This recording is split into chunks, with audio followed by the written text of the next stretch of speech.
turn now to Lieutenant General Richard Newton to help us go even further into this. General Newton, first of all, good afternoon. I know that anytime you hear something like this happening at a military installation, there's a visceral reaction. You heard the news. What were your thoughts, sir?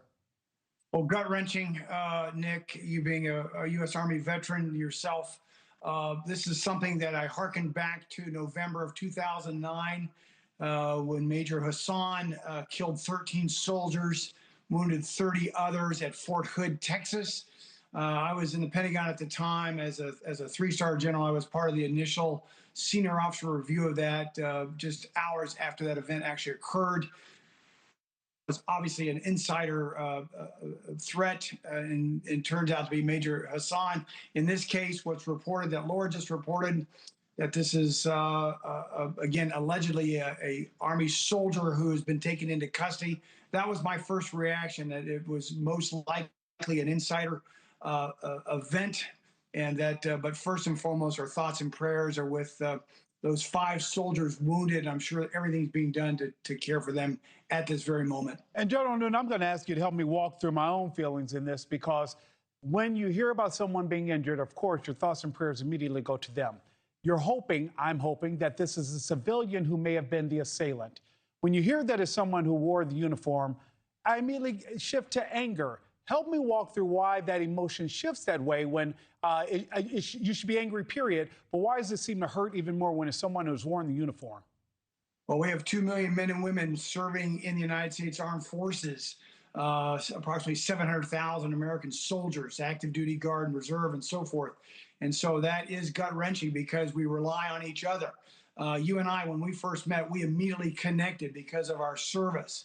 And when you're serving alongside, in this case, the 3rd Infantry Division at Fort Stewart, where there are 15,000 American soldiers and 16,000 family members, it's a very close-knit organization at 3rd ID. I've been at Fort Stewart. It's an expansive Army installation.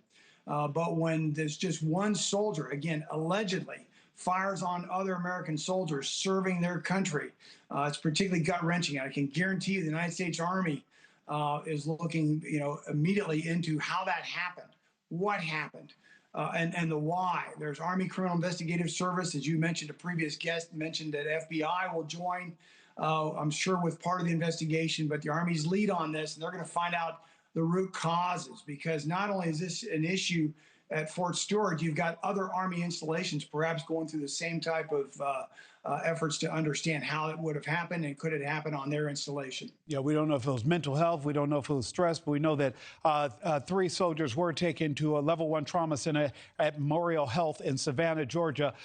What does that imply to you, General Newton, that when they could not treat them at the local clinic there in the area, that they needed to be moved to a level 1 trauma center? Well, that's protocol to move from an Army installation. In my case, when I was a Major Air Force installation commander, I had relationships downtown in the event that we had a serious medical event like this.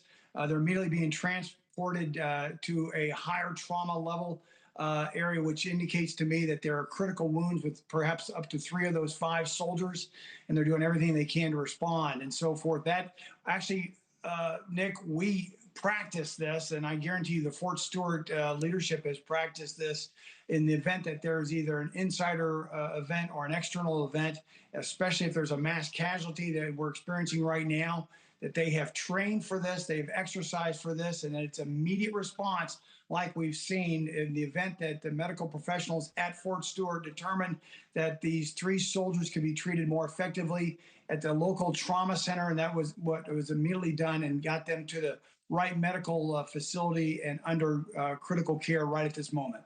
Thank you for watching. Subscribe below and download our NewsNation app right now on your phone, and you will get fact-based, unbiased news for all Americans.